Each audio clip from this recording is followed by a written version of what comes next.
San Francisco 49ers, run by the trainer of the Buffalo Bills, the Raiders, Broncos, Jets, Bears, Cowboys, and throughout the NFL. Flexall is endorsed by the athletic trainers of pro football, baseball, basketball, and hockey, so you know Flexall works. Living with pain? Get Flexall, the pain relief pro trainers recommend. Use as directed.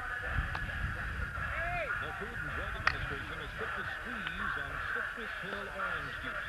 It's ordered Citrus Hill off the grocery store shelves. Let's get details. ABC's Hope Coupler. The FDA said it acted after Procter & Gamble failed to heed repeated warnings that the use of the word fresh in labeling processed products violated government policy. So, said FDA Commissioner David Kessler, his agency moved against Citrus Hill. The use of the term fresh on this product is false and misleading and confusing the consumers. Today's action will send a clear message that FDA will not tolerate such violations of the law. The company says rules about using the term fresh have been unclear. Herbert Kapler, ABC News, Washington. The Senate's voted on a controversial proposal to cut the Social Security payroll tax. Just before the vote today, Texas Republican Senator Phil Graham made an appeal. I urge my colleagues to reject this amendment. Go, man!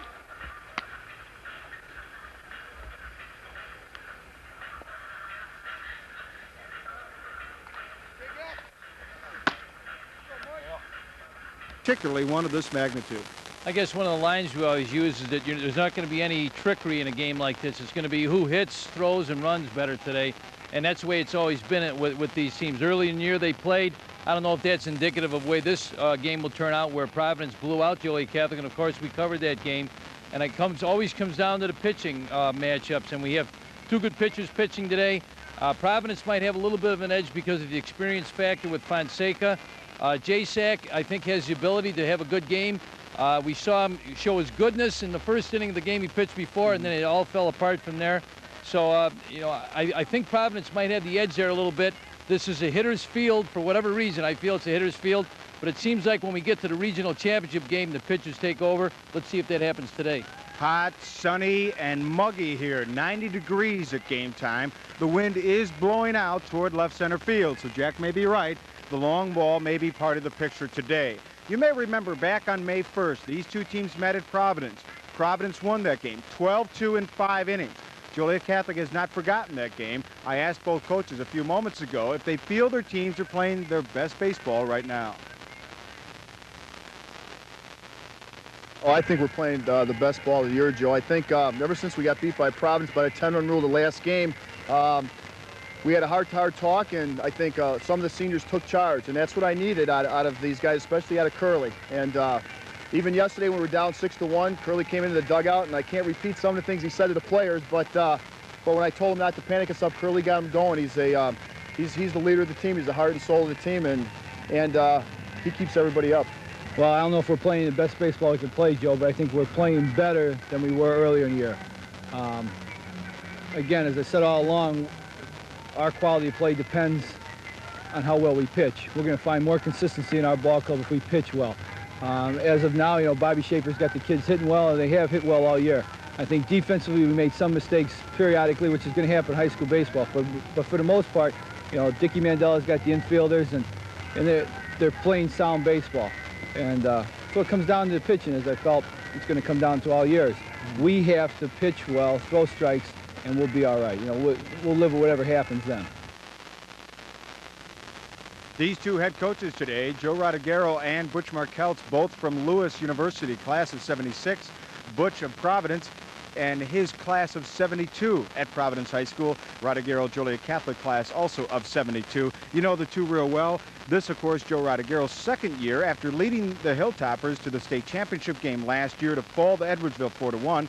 And for Butch Markelts, possibly his last game as the Providence head coach. He'll be moving on to be Dean of Students at Lockport High School next season. Does it mean that much for the coaches? They always turn it over to the players. It always means a lot to the coaches. They wouldn't be in the profession if it wasn't. You know, you want to do it for the kids, but it does mean a lot for you because you work so hard at the thing. These two guys have spent a lot of years in coaching, happen to be in the same program, and once the game starts, you know, the friendships go away until after the 7th inning, and that's the way it's going to be today, too. All right, well, we will be back in a moment with the starting lineups in today's first pitch. of this Lockport Boys Class AA Regional Championship from Lockport, Illinois. The Hilltoppers against the Celtics, coming up on our high school baseball game of the week.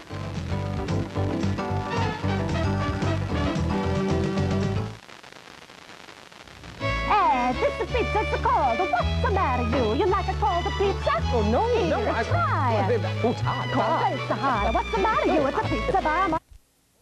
High school baseball team hosting again the Class AA Boys Baseball Regional Championship. And on a beautiful afternoon, it'll be two great Will County rivals taking on each other for the right to advance to the Geneva AA Sectional at Kane County Stadium on Saturday.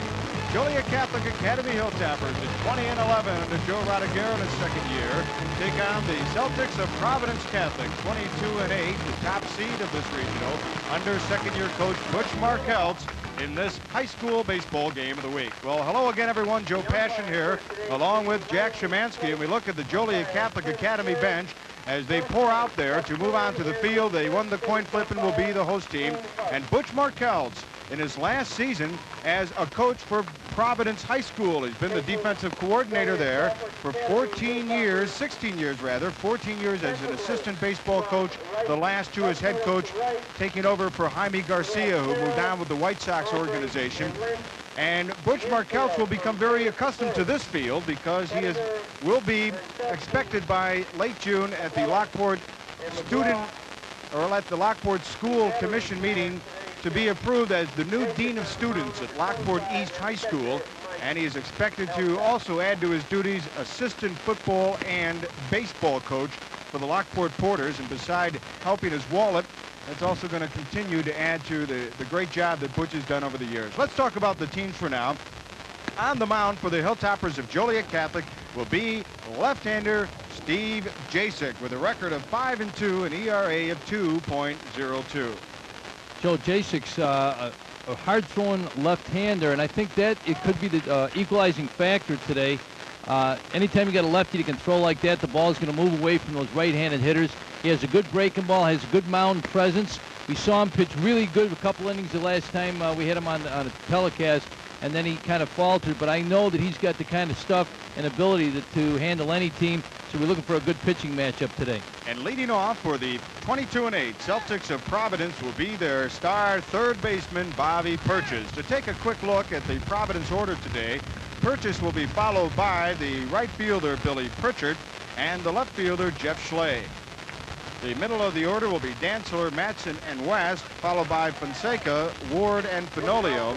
Brian Slucky, the catcher, will be hit for by the DH.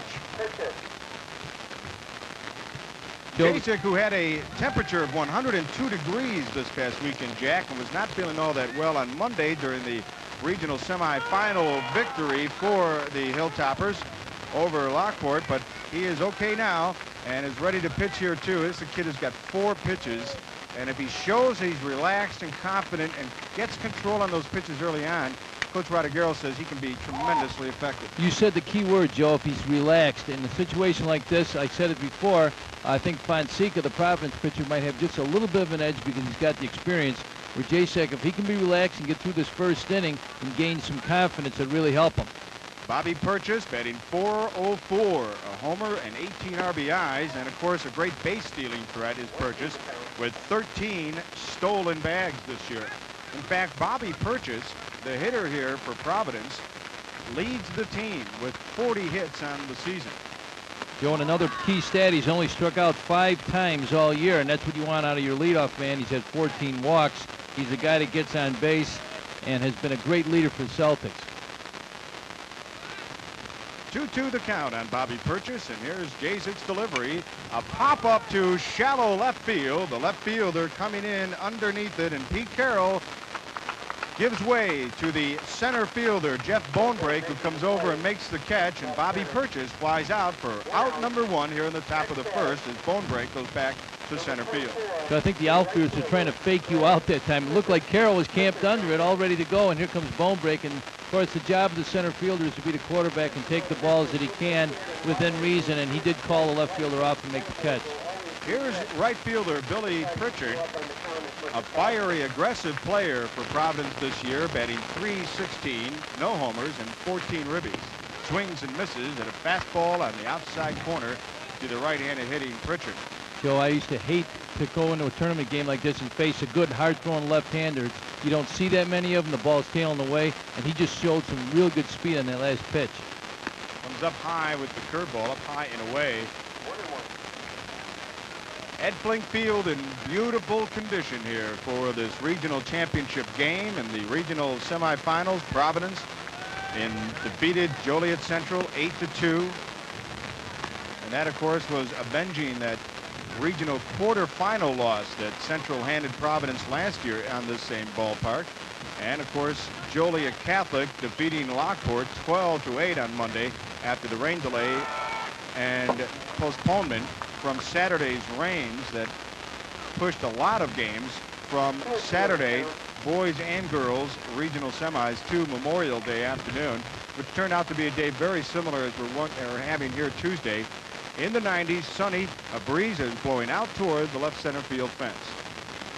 Here's the 2-2 delivery, and it's in the dirt, and the count goes full, 3-2. So we're not seeing a lot of breaking balls from Jason. He's humping up and throwing that fastball, and he's going to have to mix up his pitches. Providence is going to check him out this first time around the order, and then they're going to get into his pattern a little bit.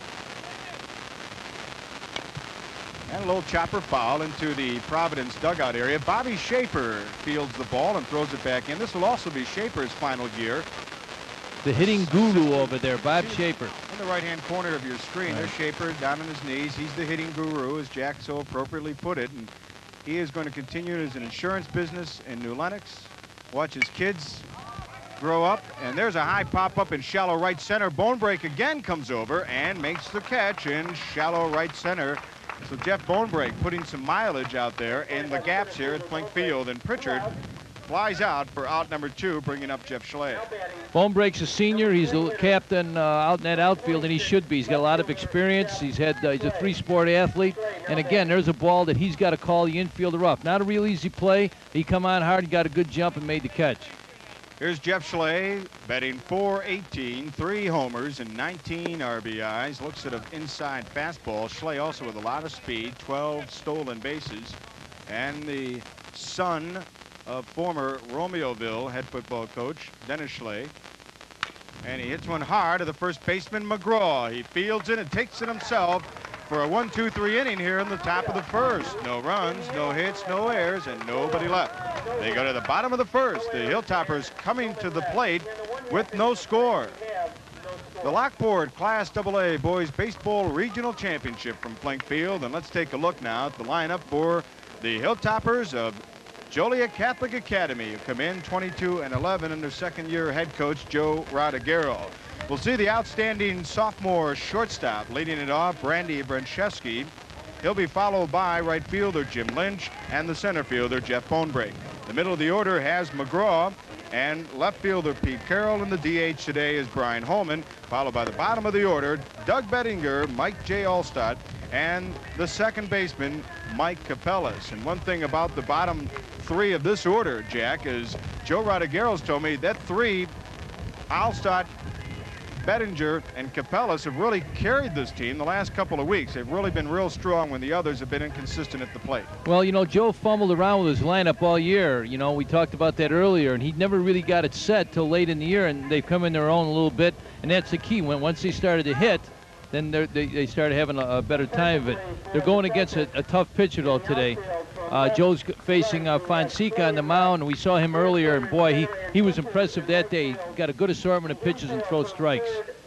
Joe Rodagero's second year, he made it to the state championship game last year before falling to Edwardsville. And there's the infield for Providence, letting their pitcher, Brian Fonseca, at 5-2 on the year, an ERA of 2.10. A good control on his fastball, throws at top velocity in the low 80s. Good change of pace on his curveball. He's got some movement and location with that. And although he doesn't throw the changeup very often, he can't throw it effectively, and he backs off Brandy Brancheski in a hurry on that high inside fastball. I don't think that was chin music. That was a shave by Schick. Tell you what, Providence always has real aggressive pitchers. They always have one pitcher that really can go after you. I think of the DeGeralds, that type of pitcher, and Fonseca's like that. He's just a gutsy kid. 2-1 delivery and a high, deep fly ball down the line in left center. Schley is after it and at the wall. He makes the catch at the 3:10 sign out in front of the scoreboard. Well, the youngster, Bruncheski, gave that ball a ride, and Jeff Schley took it all the way to the wall for the putout. Fonseca started out with 3 fastballs, and the third one was about letter high, and Bruncheski turned on it. I thought it might have had a chance to get out, but Schley got back there. It turned out to be a long fly ball. But again, you can't keep feeding fastballs to these kind of hitters. You got to get things working, and baby, you better keep the ball down with the wind blowing out. Here's Jim Lynch, the Hilltopper right fielder, batting .303, and he lays down a bunt right side and foul. Lynch has 1 homer to his record this year and 8 RBIs. Fonseca, of course, was the winning pitcher of record in a 5-inning complete game performance in that May 1st 12-2 whitewashing of the Hilltoppers at Providence, a game that you saw here on Channel 15. Here's a curveball, just misses the outside corner. By the way, we have a veteran crew of umpires today. Behind home plate, calling the balls and strikes is Timmy Kerr. On the bases down the right field line is Chuck Suring, and down the left field line is veteran Gene Hugg. So the boys in blue, 3 of them today for this regional championship game, all veterans of local area baseball. 1-1 count. Up high inside, fastball misses for a 3-1 count as that ball strike count is updated by the home plate umpire Tim Kerr and Brian Fonseca, whose coach Butch Markell has only one worry about. Does he have too much weight to handle a day like this where the humidity is 85% and the temperatures are in the 90s? We'll find out as he walks Jim Lynch. Joe, that's a legitimate concern also for his future. If he thinks he's going to pitch at the next level, he's going to have to lose some weight, and he can do that. He just got to dedicate himself a little bit more to that. Right now he's got a lot of adrenaline flowing, Joe, and he's throwing that fastball, maybe overthrown a little bit, and he's getting up in the strike zone. He's got to, maybe as he settles down and starts to calm down a little bit, he'll get more into his groove. Well, here's Jeff Bonebrake, and he hits one to the shortstop. Flip over to second for 1, and they get the double play. A 6-4-3 double play for the Providence infield as Bonebrake grounds into an inning-ending double play. 1-2-3 here in the bottom of the first. No runs, no hits, no errors, nobody left. We go to the top of the second with the score here in this Class AA Regional Baseball Championship game from Lockport. Still no score between the Hilltoppers and the Celtics. While we have a moment, let's take a look now at that Celtic lineup that you're seeing here this afternoon for Coach Butch Markelts and his assistants, Bobby Shaper and Dick Mandela. You've seen Purchase, Pritchard, and Schley, who went 1-2-3 in the top of the first.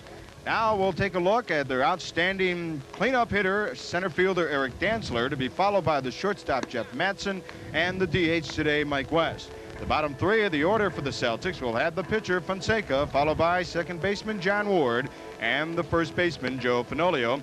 Catcher Brian Slucky is being designated hitted for today. Providence at 22-8 on the season, coming off an 8-2 victory over Joliet Central, which closed out its year for John Randage at 17-1. In that Monday semifinal game played here, Providence scored 4 runs in the first inning. That was Saturday. They led 5-0 when the rains came, and then continued it with 3 runs in the 6th on Monday. The winning pitcher was Mark West, who went all the way on the mound. Mike, of course, the DH today. And here's Eric Dantzler. He'll be going to Creighton University, where he will be playing basketball and baseball for the Blue Jays, who are within a game of reaching the NCAA Division I College World Series in Omaha, Nebraska. Great program, and he's not by far, but he is the most impressive athlete on the field today. He's the King Kong of the Providence lineup. Although they have good hitters around him, he's the guy they're going to go to in the clutch. What a great athlete, and just a terrific baseball player.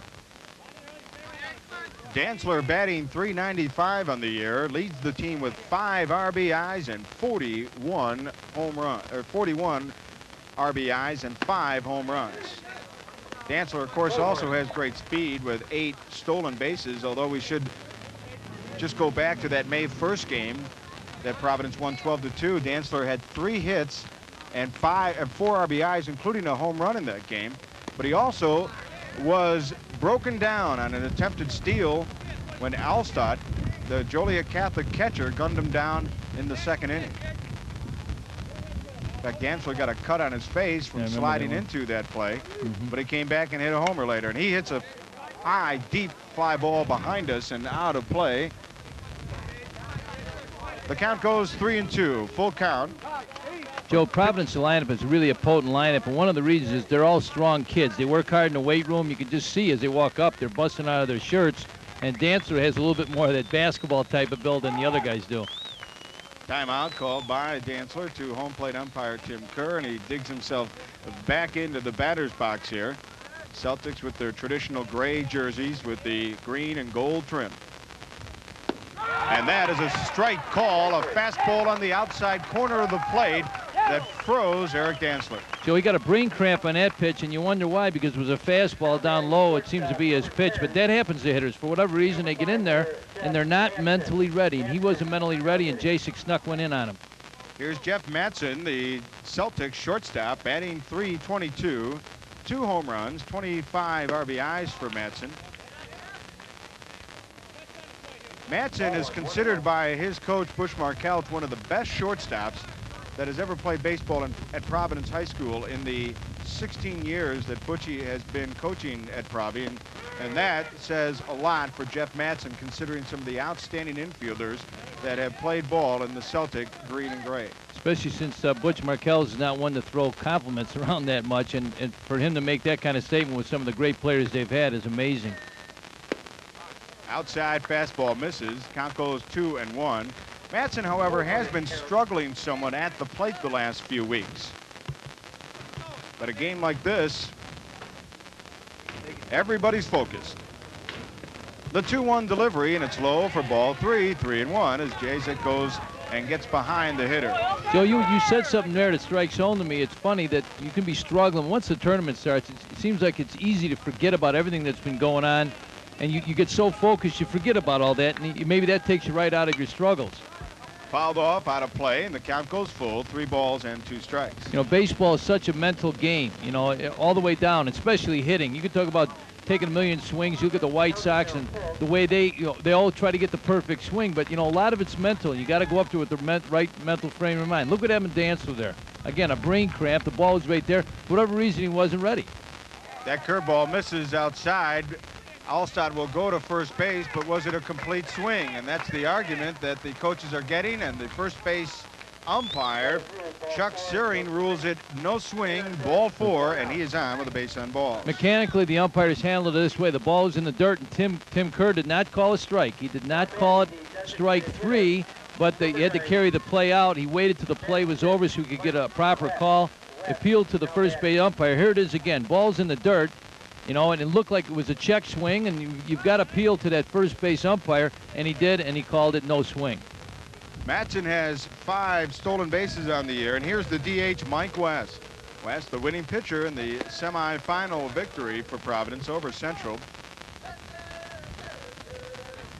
West is one of those kids, doesn't say a lot, but when he's asked to produce, he gets out there. I think that's one reason Butch Markell likes Mike so much, because particularly when he's on the mound, like Butchie was, he wants the ball in the big games. It's funny, sometimes, you know, you complain as a coach about kids that don't communicate real well, or you never know who's going to show up at the ballpark. But one thing you do like about them is their competitiveness, and you take all that stuff that drives you nuts in stride because you know that they're going to produce for you. Mike batting .342 on the year, no homers, 14 RBIs, and again back to first. They've got him picked off in between first and second. Mattson now going back to first, a high throw, but the rundown being completed fundamentally sound, but Mattson's going to give him a tear, and finally Alstad makes the tag. Okay, Joe, we had not your typical way you want the rundown handled. Jacek made his nice pickoff move, going over there a couple of times in a row, and caught the runner maybe looking to get the extra step. And we had about 17 throws here. Joe's not going to like that, I'm sure. But the problem is they didn't run him down far enough. You got to run hard at him, make him commit a little bit more. It's not like the backyard situation where you play around with him. You take him all the way back to the, and pinch him down in the middle. The fielders stay too far apart. Allstott, the great athlete he is, gets over there, and he makes it. How often do you see a catcher make a tag out near second base? He did that. Well, I'm scoring it 1-3, 4-3, 4-1, 2. That's not the winning lotto number for Wednesday night. They're all trying to improve their fielding average by getting another assist in there. So Mike West will face a 1-1 count without a runner on first base and 2 outs here in the top of the second. No score between the Celtics and the Hill. Outside for a ball, and it's 2-1. Pretty good leg action on the pitcher's part, and you like that. As a base runner, sometimes the runners will just go off first movement, and I don't know if he was doing that, because if he did, he should have sprinted all the way down to second base, but he kind of got hung up and got in a run down there.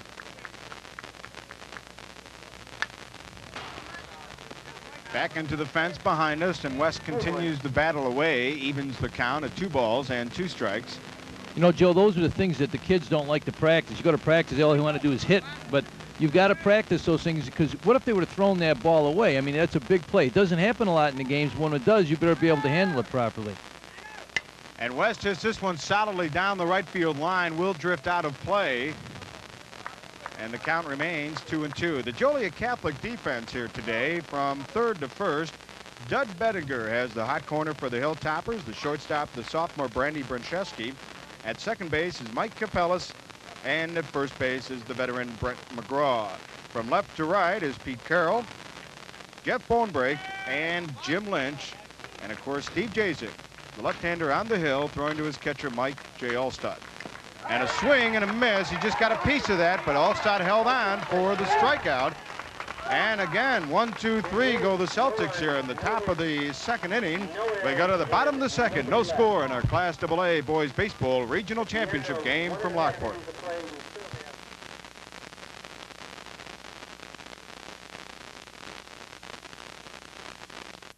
Here at Flink Field in Lockport, where Channel 15 High School Baseball Game of the Week has the Class AA Boys Baseball Regional Championship. No score between the Hilltoppers and the Celtics. And coming up here in the bottom of the second for the Hill will be their number 4, 5, and 6 hitters. McGraw, Carroll, and Holman will face right-hander Brian Fonseca.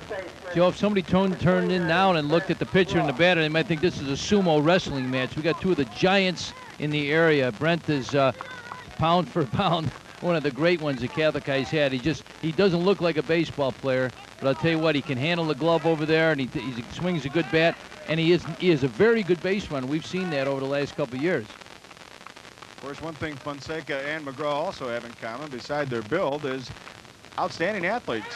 And there's a curveball that just drops in there for a called strike 1 against McGraw. In fact, if we can get a close-up shot of McGraw's shoes, he's got the high black tops on, and he told me that between the football season and the baseball season, he's worn those same shoes for 5 playoff games, and they've all been victories, and that's why he's wearing them today.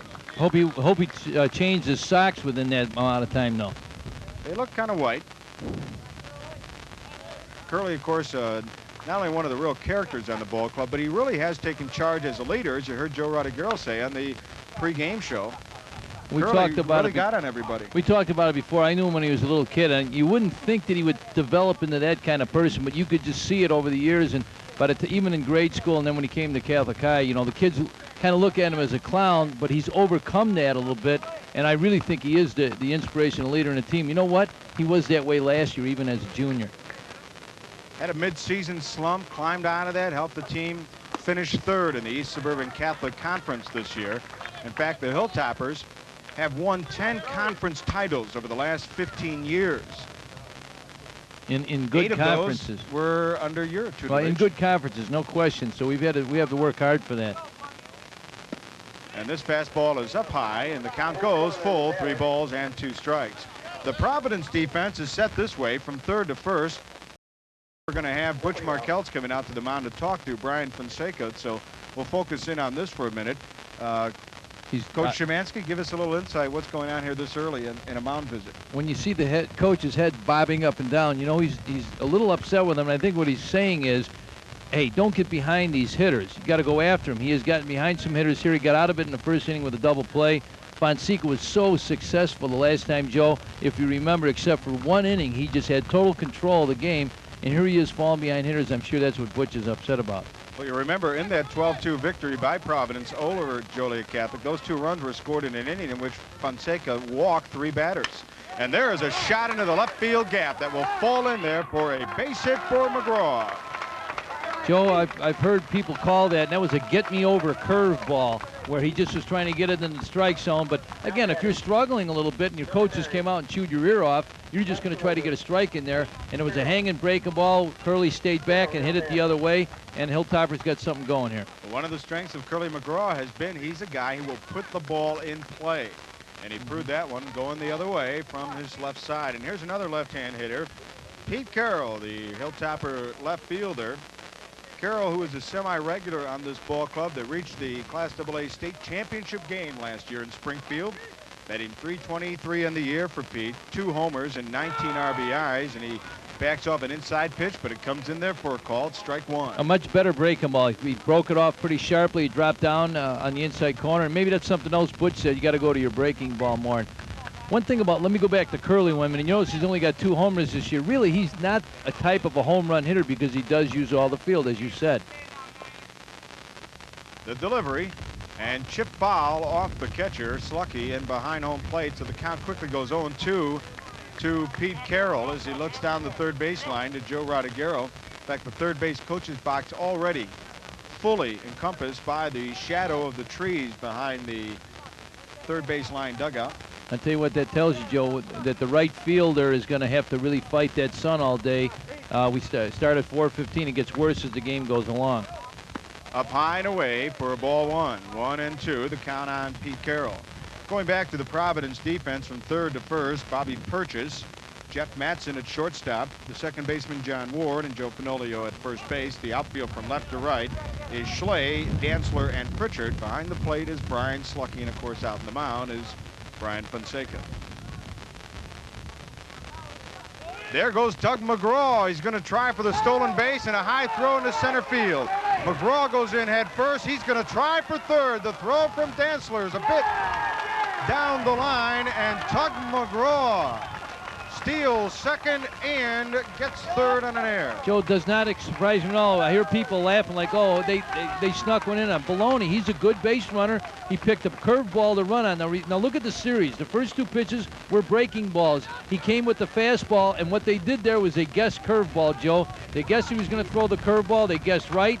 He was in at second. The catcher had to hurry his throw. And I tell you what, it's surprising that he went to third because he really didn't react right away, but he still made it over there. He is pretty quick. I mean, you look at his body, you think, geez, he can't run. He can run, and he just showed it right there.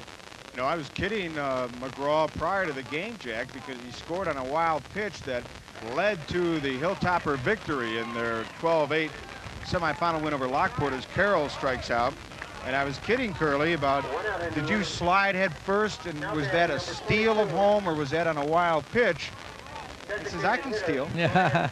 Well, I'll tell you what, he's got quickness.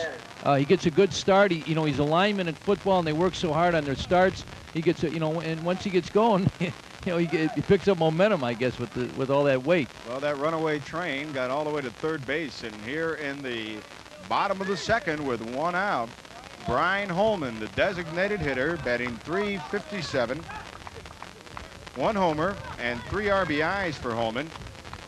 Fonseca on the hill. You see McGraw on the right of your screen leading off third base. And Holman check swings down the first base line. That will score McGraw. And Holman's out at first, but a runner is in. And Joliet Catholic leads here in the bottom of the second, 1-0. Now, those are the kind of things that happen to you sometimes. Check swing, the ball at the plate, and just got out there far enough past the pitcher that Curly could score from third. And with our philosophy, the way we teach baseball in this area is that you go in on all ground balls, and that was, Curly got the jump and made it in there. And it's an RBI for Holman that doesn't even go 90 feet. Here's the third baseman, Doug Bettinger. He's just a junior for the Hilltoppers, and he swings and misses at heat.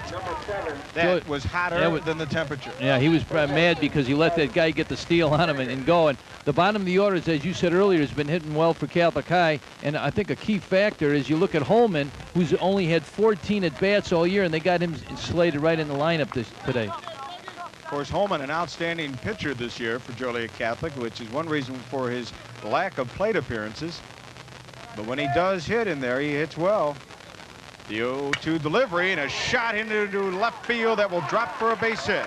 And Doug Bettinger keeps the Hilltoppers rally alive here in the bottom of the second with a solid base hit to left. Joe, they say the key to pitching is location, just like real estate. The key is location, and that was not good location. And Fonseca's had some poor location on some of his pitches. A fastball, as you see, right down the chute, and he hits it solidly to left field. I thought the ball was going to carry into a flyout, but it kind of just died out there. He had a lot of overspin in that ball. That'll bring up the Hilltopper junior catcher, Mike J. Alstad. Alstad batting .253, 1 homer, and 17 RBIs.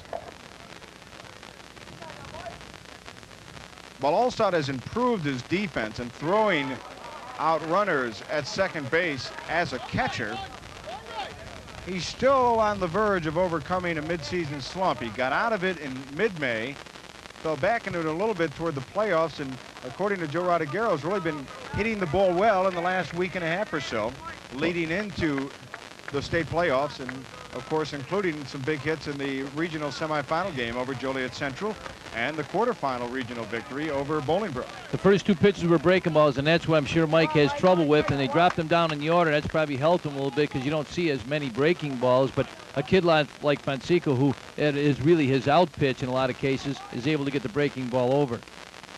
There's the curveball, and Bettinger moves to second. Quick throw by Purchase, and they get Alstad at first base. A big play by the third baseman, Bobby Purchase, and the 5-3 putout ends the Hilltoppers' second. But in the inning, they get a run. On 1-2 hits, an error, and a man left on. We go to the top of the third, and the Celtics are rallying up. They need one because they're down by 1.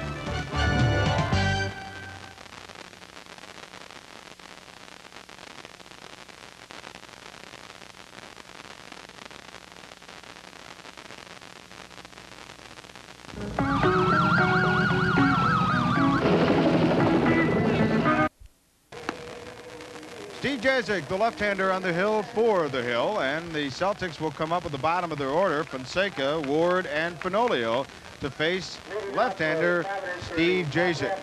Jazik is a brilliant student, and he will face another brilliant pitcher. In fact, Fonseca, who, like Brian Holman of Joliet Catholic, doesn't have a lot of at-bats this year, but he does bat when he pitches because he's effective when he plays both roles in the same game. Well, Joe, he's hitting 400. I like your 7th hitter to hit 400. That's what Providence has in their lineup, and he has had 45 at-bats. It's not like he's only been in there a couple games. 2 homers this year for Fonseca and 18 RBIs. So in those 45 at-bats, he has hit the ball very effectively and shows that he can hit with power. Well, Joe, I think it's a product of his weight. I hate to keep going back to it, but if he, you'd think he'd be playing every day, but defensively he's a liability probably. This ball is hit deep, way back and to the wall in left center. Fonseca will be in there with the double, but he's got to hurry, and he slides in for 2.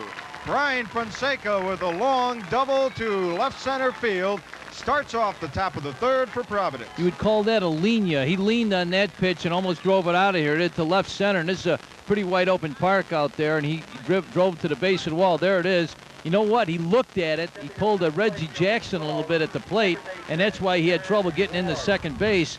He didn't get out of the box right away, and I was sort of surprised that the throw was going that way, but they did have a legitimate, somewhat of a chance for him. He had to hustle to get in for 2.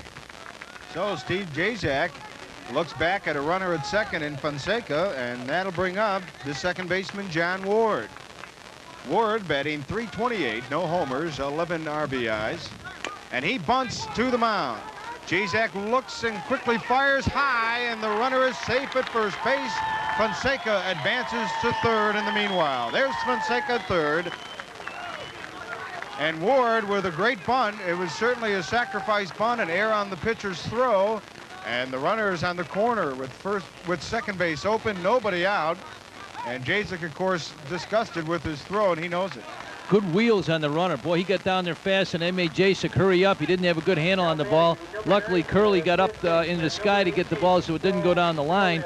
But I was expecting a bunt in that situation. Actually, Joe, he was bunting for a hit because he showed so late, but that's the way we play, and he didn't get it down the line. It wasn't the greatest drag bunt in the world, but it got the job done. And Ward has 5 stolen bases over at first base. Here's Joe Fenolio batting .246 with a homer. 18 RBIs for the Providence first baseman. And he swings and misses at a curveball that drops away from the right-handed hitter. Joe, we got a first and third, and Jasek's got a slow leg, which makes him effective to pick guys off. But in this situation, if he does throw the first, and if that runner breaks off first movement, that really puts a lot of pressure on the defense because you got to worry about the runner at third. If they don't throw out the second right away, he'll be safe. It's a lot of pressure on him. There goes the runner, and a shot into center field. Fonseca will score from third. It's a tie ball game at 1 and an RBI single by the number 9 hitter, Joe Fenolio.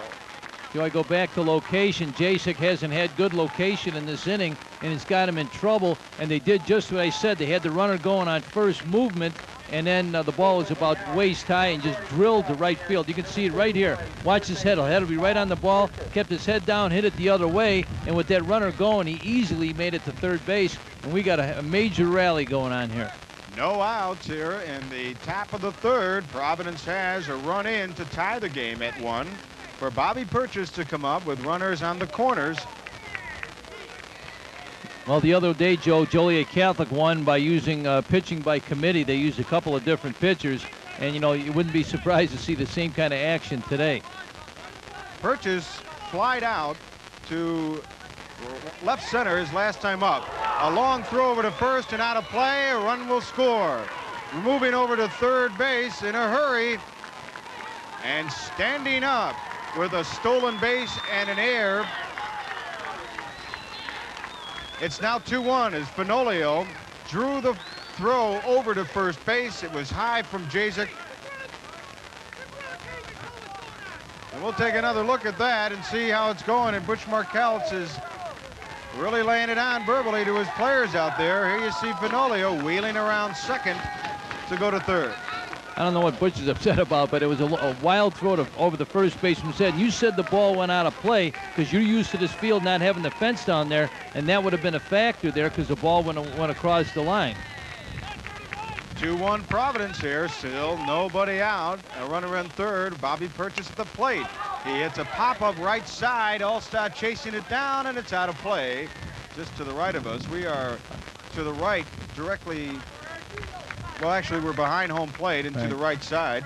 Joe, going back to what Butch is screaming about, I think it's the fact that he's saying that Jasek is balking, and he's yelling at the first base umpire, and I'm not sure what he's saying the Jasek is doing, if he's breaking the plane or whatever, but he's upset because he wants the balk called by the umpire. If you don't get it called early in the game, you're not going to get it called. And a swing and a miss as Purchase went after a winding curveball for strike 2. 0-2 to Celtic leadoff hitter Bobby Purchase. So actually, Jasek's move is a little mechanical. It's not a real free thing. It looks like he thinks about it. Sometimes lefties think too much about their move.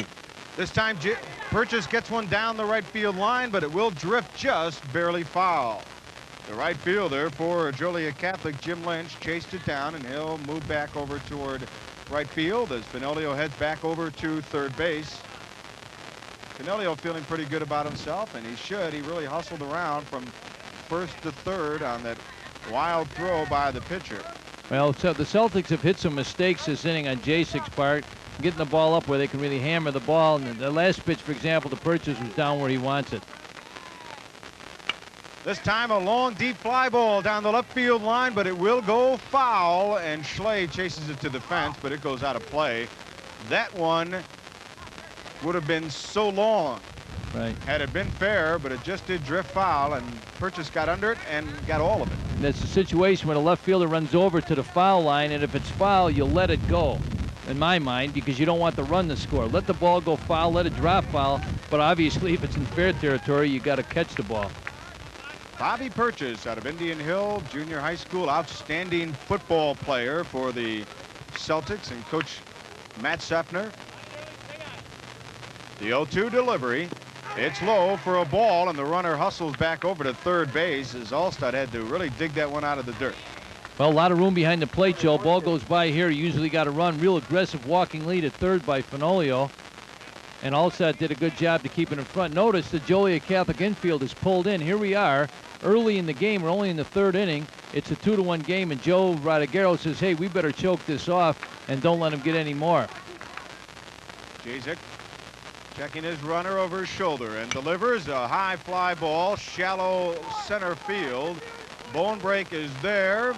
There goes the runner, and the throw comes in to McGraw on the cutoff to the left of the mound, and that holds the runner at third base. Jeff Bonebreak, the big catch out in center field, holding Fenolio to third, and that's one away in the top of the third. The Markel's computer was whirring on that one. He's saying, hey, nobody out. Fly ball to center. That'll be one out. I got my big hitters coming up. I got 2, 3, and 4. Let's not chances. I thought he might be able to make it on that play, and Bonebreak made a pretty decent throw, and Curley cut it off. But I'm sure Butch is saying, wait a minute, now with nobody out, let's let the other hitters come up and take their whacks at it.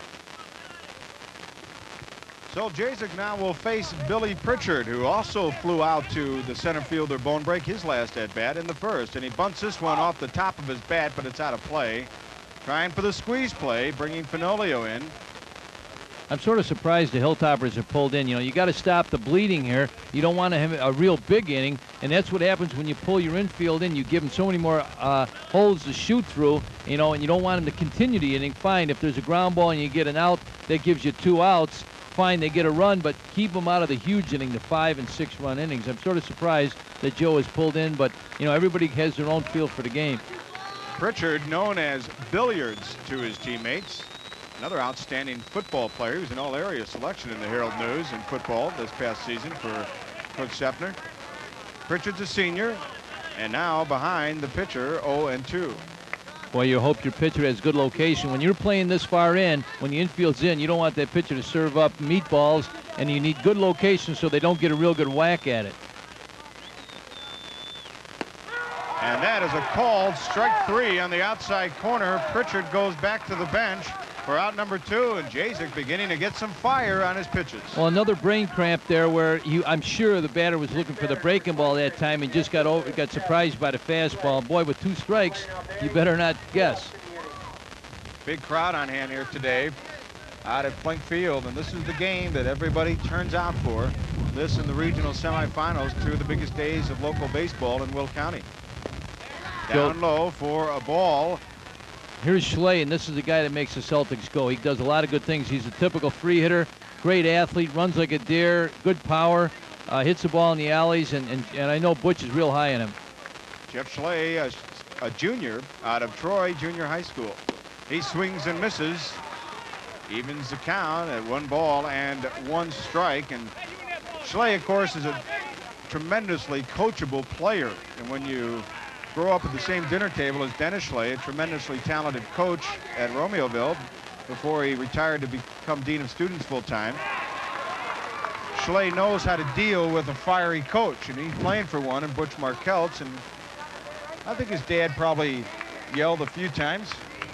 Well, that's all part of it. You know, yelling, it's not yelling derogatorily, it's yelling to encourage and to teach, and that's what these guys do. Exactly. Down low for a ball.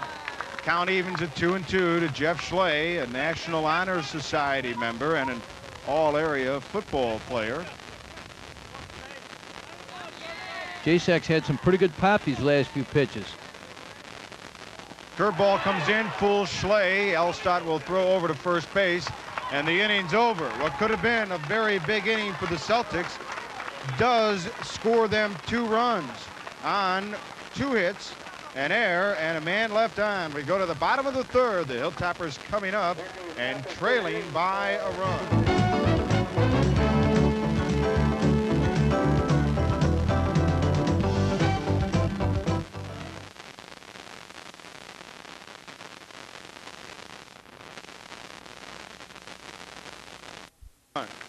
Capellas, the second baseman, he's just a junior, batting 167, no homers, 8 RBIs, and has been part of the bottom of the order that's really improved at the plate in the last couple of weeks. But there's no question, one reason Capellas is in there, he is an outstanding defensive infielder and a very scrappy ball player to begin with. Count goes 3-1 to Mike Capellas, the leadoff hitter here in the bottom of the third. It'll be followed by the leadoff hitter Brancheski and Jim Lynch. I really like what he's done at the plate this time. He's gone up to with some patience and just took some pitches, made Fonseca work a little bit, and he's got ahead of him. And he hits a little tapper to third base. Purchase charges, fires, and that's out number 1. A 5-3 put out as Bobby Purchase, the third baseman, fires over. Purchase with the play at third. 1 out here in the bottom of the third, and that'll bring up Brandy Brancheski. I'll tell you what you got to like about the Celtics is their infield defense. They have people that make the plays. There was again, that's a routine play, but you like the way he made it, and he did the job, and that's all you ask out of your guys, to make the routine plays.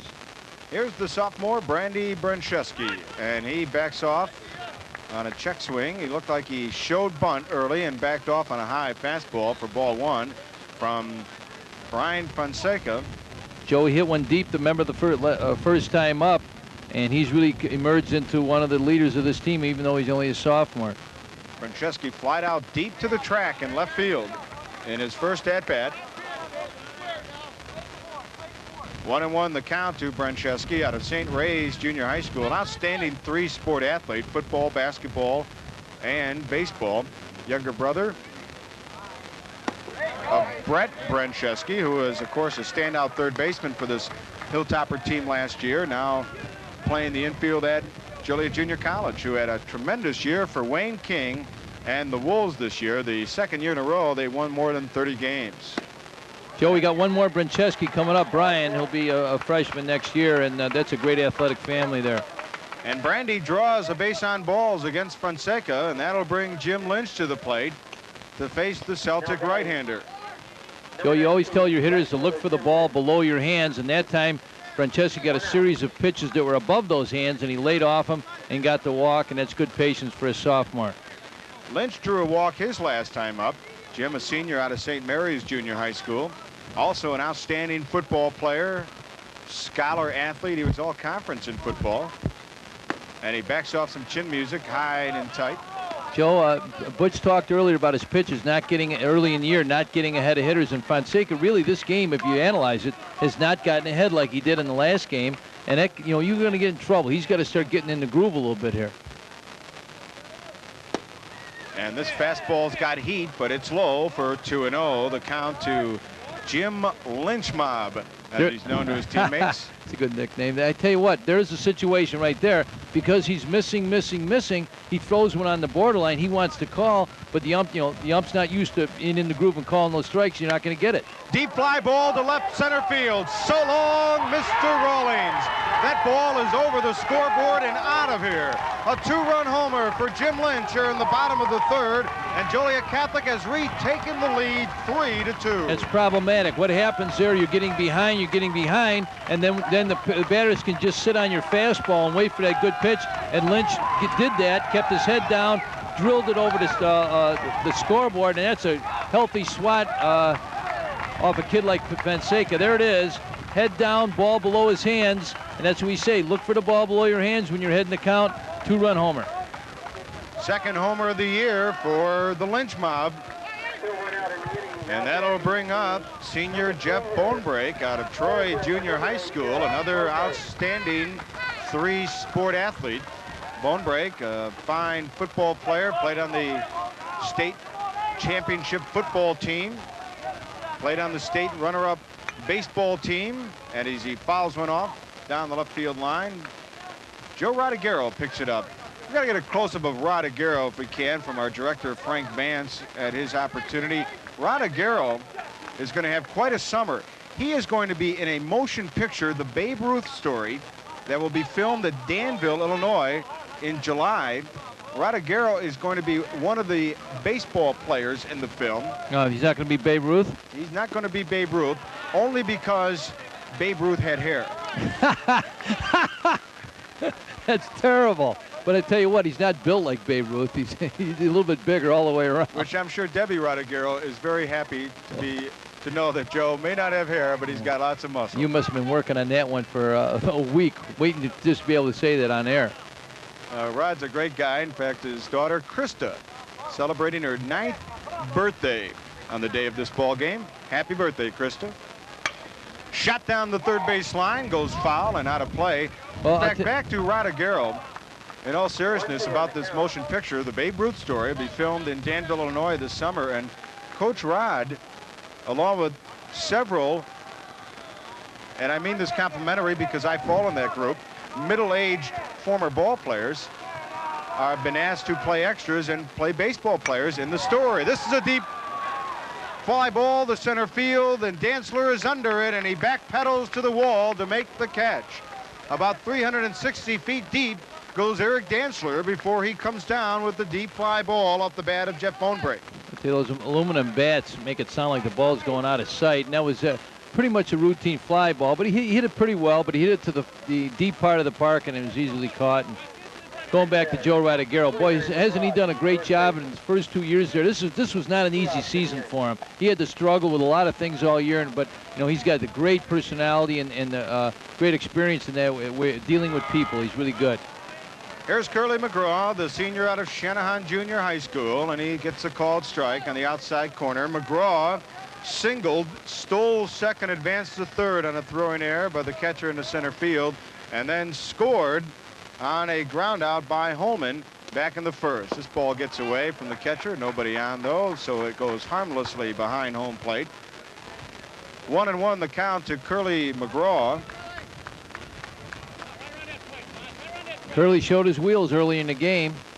Got a stolen base, scored on a ground ball. The 1-1 delivery, and this one again in the dirt by Fonseca, and the count goes 2 balls and 1 strike as the Hilltopper bench behind Curly, keeping the senior leader up. And Curly was one of the catalysts who played great second half baseball last season and outstanding baseball during the postseason, leading this Hilltopper team to the Class AA state championship game against the Edwardsville Ball Club. Up high, 3-0. In fact, Edwardsville High School, the defending Class AA state champions, have strung together over 60 consecutive victories, including last season. They are not only ranked #1 in the state of Illinois, but Edwardsville ranked in the top 5 in the country, according to USA Today. What a program they have down there. McGraw draws the base on balls, and the Hilltoppers have a runner aboard with 2 out here in the bottom of the third, leading by a run, 3-2. Joe, what's amazing about that streak you talk about is that in baseball, it's amazing you figure something's going to happen. You're going to play in a day where the weather's bad. You know, they're not playing cupcakes all the time either. They're playing, that's pretty good baseball down there. The South, what we consider the South, if anything out of Chicago, has really dominated high school baseball the last 5 years, and big reason because of that one program. Here's senior Pete Carroll out of St. Ray's Junior High School, and he gets a call, strike 1 on the inside corner. Carroll, also a football standout, will be attending Illinois State University when he gets out of school in a couple of weeks. They call Carroll Attitude, probably because he's one of the most intense competitors on this team, and he swings and misses and just fouls it off rather behind home plate, and he goes behind 0-2. Well, I see some motion down in the Celtic bullpen. We can't see who it is, but even though it's only the third inning, they're getting somebody loose because this is no tomorrow shot.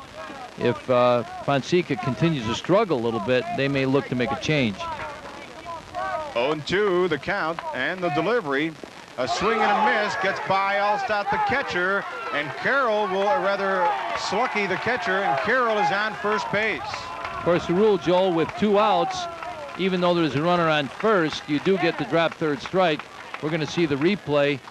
The ball was in the dirt. It was swung at. The catcher, and Providence's catcher, Slucky, really works hard. I know he does, and they teach that.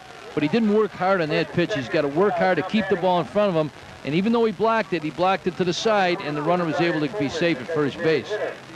So with Carroll at first and McGraw at second, here's Brian Holman. who grounded out for an RBI. And he hits this one deep to right center field. Back in the sun and fighting the sun for the catch is the right fielder, Billy Pritchard, for out number 3 here in the bottom of the 3rd. But the Hilltoppers get 2 runs on a 2-run homer from Lynch. 1 hit, no errors, and 2 men left aboard. We go to the top of the 4th, and it's a seesaw battle. The Hilltoppers are the leaders, 3-2. Class AA Regional Championship game on our Channel 15 Game of the Week.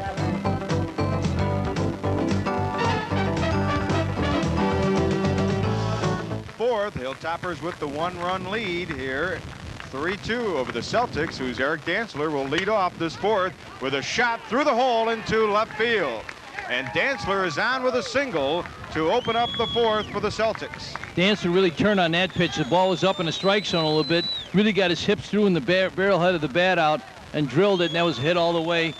Hit the ball between 3rd and short. A sign in left center field here at Ed Flink Field is for number 17, Mark Wiesen, who is a outstanding football and baseball athlete, was here at Lockport High School. He was killed in an automobile accident last year, and the football, basketball, and baseball teams and the other school athletes have dedicated their seasons to Mark.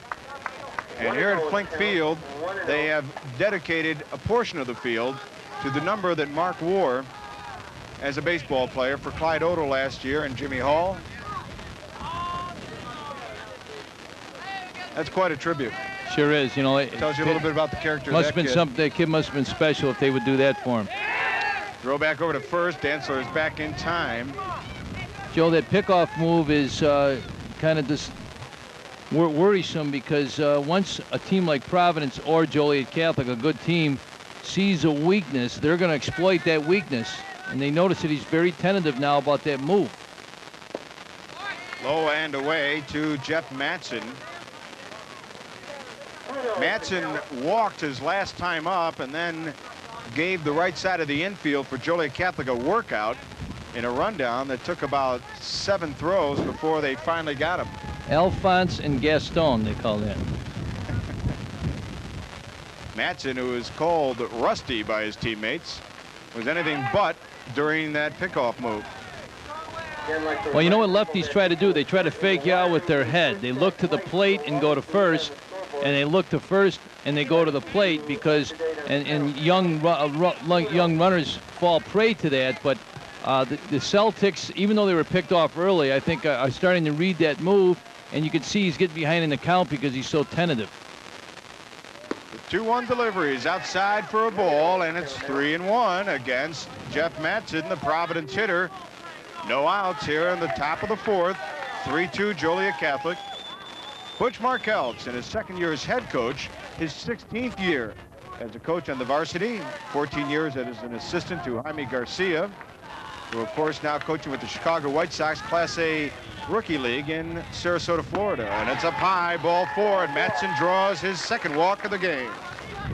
And, you know, there's a situation where a mental mistake on a pitcher's part, worrying too much about the runner, not concentrating on the batter. You can do all you want with the runner, but you got to look to get the ball over the plate. Here comes Leo Mahalik, the pitching coach for the Hilltoppers, and he wants to talk a little bit about what's going on out here. Dantzler over at second base talks it up with Capellas, and Butch Markelts, the Providence coach, talks it up with his next hitter, Mike West, hitting instructor Bobby Shaper in the middle there. Shaper was asked by the Providence administration if he would consider applying for Markelt's job. Markelt's, of course, leaving for Lockport High School to become their new dean of students at the East Campus after the season. But Bobby Shaper has a prospering insurance business going in New Lenox. Also has some children coming up through the ranks, daughter and set of sons that he wants to help coach. And of course, his dad, the longtime coach of the New Lenox Mustang Youth Football League. And Shape will continue to help coach his daughter's softball team and help his dad out with the Mustang Football League and keep selling insurance. Yeah, you know, I don't think you'll find a lot of coaches staying in it as long as the old-timers did because there's so many other things to do these days. West squares away for the bunt, but it's a called strike on the outside corner. Mike West, a junior out of Gompers Junior High School, is an outstanding wrestler. Jasek and Allstott, the catcher, talking. Butch Markeltz walking back to his third base coach's box. And Steve Jasek, left-handed junior on the hill for Joliet Catholic Academy. Jasek 5-2 on the year, an ERA of 2.02. If I could think of one situation that typifies Providence Celtic baseball, it's first and second with the batter drag bunting down third, because it's a tough play for everybody. Nobody out here in the bottom of the fourth. 3-2 Hilltoppers. Here's the bunt attempt again, and he fouls it off behind home plate. 0-2. West went way outside to get after that ball, and it goes foul behind the cage. Well, it's tough to bunt that outside pitch. You want the ball bunted down third here, because that's the person you're going to put the pressure on. It looked like West was bunting the ball to first, plus it looks like he was running before he bunted the ball, and that's not smart. You've got to get the ball down here.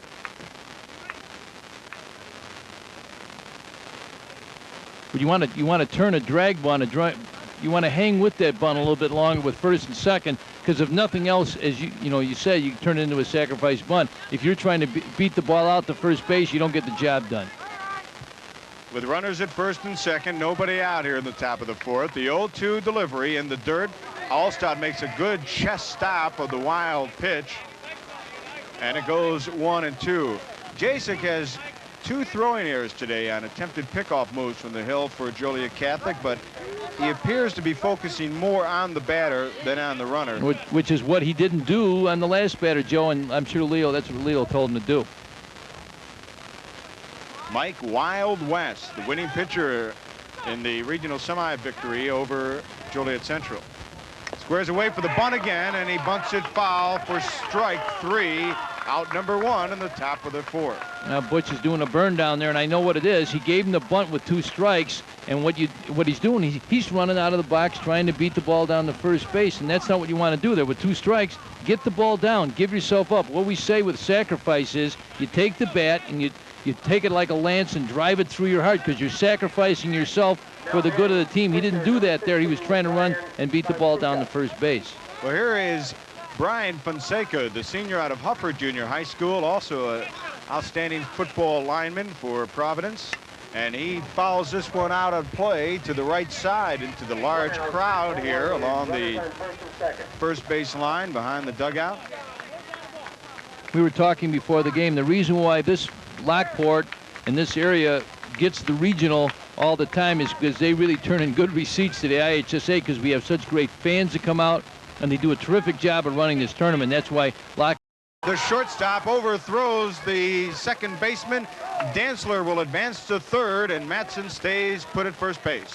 All right, a line shot right to the position that Brincheski was in, because they were holding the runner on. That's sort of surprising in itself, that Brincheski, as the shortstop with his power hitter up, is holding the runner on, hit the ball right to Brincheski. Line shot. They tried to get the double play, and it was kind of a funny throw. It wasn't a full arm throw because he was so close, and the ball scooted by, and they were able to move up a base, and that's a big thing now, because we're back to this first and third situation, Joe. The throwing error by the sophomore shortstop for Joliet Catholic advances Dantzler to third, and with 2 outs here in the top of the fourth, John Ward, the Providence second baseman, will step into the batter's box. Last time up, Ward reached base on an error by the Joliet pitcher and then scored on a fly ball. This shot is hit. McGraw can't get to it. Jasek covers, and it's a put out at first. Steve Jasek, who did a great job of covering that pitch at first, and you see as the shoulder being held by McGraw on that play, he may have hurt his left shoulder, Jack. Good play by the defense. Curley knocks it down, goes right to the second baseman. Jasek gets over there and covers. A bang-banger at first. He's called out. Providence had a play on. They had the runner going. It would have been interesting to see how Catholic High would have handled that, but they surely handled that ground ball pretty well. Well, there you see the Hilltoppers moving back to their dugout, and we'll go to the bottom of the fourth with the score remaining 3-2 in favor of Joliet Catholic. Well, it appeared that Tug McGraw made a great diving effort to try and stop that ball, which he did. was unable to come up with it in his glove. The crowd really applauding his effort there. And Jasek, though, did a great job coming over to cover first base for that inning-ending putout. If he had not been able to make the play, Providence ties the ball game. That's a play that you practice with just those players. When you work on your pitcher covering first, a lot of times you stick your second baseman in there because that's going to happen. The first baseman's not going to get to all the balls, and the second baseman's got to lead that pitcher, and he's on the move, and it's the one play on the field maybe that you tell your fielder you want him to catch the ball with one hand, that you let the pitcher catch the ball with one hand there because he's moving, and it's an easier play for him. They did it really nicely there. Both teams here, of course, have a great history of postseason play. Joliet Catholic, as we mentioned, has won 11 of their last 15 conference titles, have won or shared 11 of those. Illini 8 and East Suburban Catholic League titles. The Hilltoppers have also won 6 regional championships, 5 sectionals. You know, we won all those conference championships. One of the reasons is because we're never in the conference with Providence, because that would have been a great stiff competition for us. Leading off the bottom of the 4th, the bottom 3 in the lineup, Doug Bettinger, Mike J. Ulstad, and Mike Capellas. Here's Bettinger, a junior out of Shanahan Junior High, also an outstanding football player for the Hilltoppers. He hit a screamer last time up. It went up the middle here, and that'll make it through for a base hit. Doug Bettinger gets his second base hit of the game, leading off the bottom of the 4th for the Hilltoppers. You know, some people might criticize a pitcher there for not making that play, but you've got to give your all on every pitch, and you know, great if you can knock the ball down, fine. But if you're looking to field your position, you're not going to get good stuff to the plate. And the ball got by him and just dribbled through and made it up the middle for base hit. Take another look. He really hit that ball hard, and as Jack mentioned, Fonseca simply was out of position on his follow-through. Oh, that's going to happen. There's no way you're going to end up square to the plate because you don't get all on the pitch. And it's more important to get a good pitch to the plate than be in fielding position. Fonseca put Mike J. Elstad to the ground with that high inside fastball, and Elstad is not easily swayed. Elstad, of course, a all-area football standout running back, helped lead Joliet Catholic to the state football championship out of St. Mary's Junior High, and Mike J. is just a junior. Joe, put me in a dark alley. I might want him with me on my side. You know, he's a tough kid. He blocks the ball as a catcher. He's just going to get better as a hitter. Again, the big difference is you come up from that sophomore level. Uncle Charlie comes into play. You start seeing some break balls. You've got to learn to hit the breaking ball, and that's what he's doing here at this level. This time he hits a deep fly ball right side, should drift out of play and will stay out of play. Count will go 2-2 to MJ. There's 2 Mike Ulstads on the team, and 1 MD and 1 MJ. Joe, you might think, why aren't the Hilltoppers bunting here? Well, you got your 9-hitter up next, and you'd rather have Ulstad swinging away because you're putting yourself in a situation where you're giving yourself basically one shot to get the run in, because you can't count on Capellas, who's basically a defensive player, to necessarily get the run in. So you'd rather try to get first and second or something going here with your first 2 hitters. Bettinger leading off first, and it's up high for ball 3. 3-1 the count now in Ulstad. 3-1 on Mike J. Ulstad. Here's the situation, Joe, where he might send that runner because he's got to be looking fastball with 3-1, and he's going to rattle that pitch. If he gets a breaking ball, you're going to steal. I look for Joe possibly to move the runner on this pitch. Nobody out here in the bottom of the 3rd. 3-2 Hilltoppers. And a shot hit to deep right center field. Schley is there, or excuse me, the right fielder Pritchard is there, and he makes the catch. That ball was hit like a rocket. But again, it had that topspin. The ball came down. Pritchard makes the catch, again battling the sun out in right field, and Bettinger remains at first base for the Hill. Now, Mike opened up a little bit on that pitch too much, opened his hips up, and when that happens, that's where the ball goes. When you open up too soon, you can have as good a swing as you want, but the ball is going to go to the right side on a pop-up, and that just means he's not keeping his front side in long enough. Here's Mike Capellas, the junior second baseman for the Hill out of Elwood Junior High. He pops one up foul. The catcher Slucky makes a diving grab for the putout. Brian Slucky jumped out from behind home plate like he had some major ants in his pants and makes a great catch, shows his quickness coming out of the box. You know, we got clones here. The two catches look very similar. They're real tough kids. They'll block the ball for you. They'll make all the plays. And, you know, you like to see Slucky make a play like that. I'm sure he's a little disappointed he's not hitting today. But, you know, he's a team player and went out and made a great play there. The leadoff hitter, Brandy Brencheski, who flew out to the warning track in left field his first at-bat, and then reached on a base on balls and scored ahead of Jim Lynch's 2-run homer in the bottom of the third. Outside fastball, but it gets the black of the plate for strike one call. I'll tell you, Joe, you have to have a certain personality to be a catcher. We've got two kids with the perfect personality to be catchers here today. And, you know, it shows up in their play. As a sophomore, Brencheski out of St. Ray's Junior High School, as we mentioned, an outstanding three-sport athlete. And whenever he wins a ball game, he goes to Taco Bell afterwards. Well, it doesn't show up in his waistline. You know, you should see this kid play basketball. He's just something to watch.